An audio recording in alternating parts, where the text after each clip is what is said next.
हनुमान् श्रीपदो वायुपुत्रो रुद्रो नघोजरः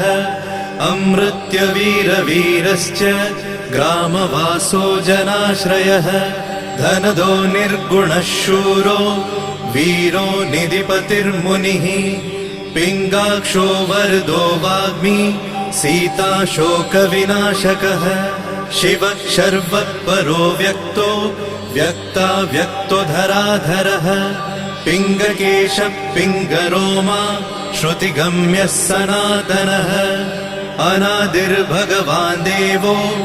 विश्वहेतुर्जनाश्रयः आरोग्यकर्ता विश्वेशो विश्वनाथो हरीश्वरः भर्गो रामो रामभक्तः कल्याणप्रकृतिस्थिरः विश्वम्भरो विश्वमूर्तिर्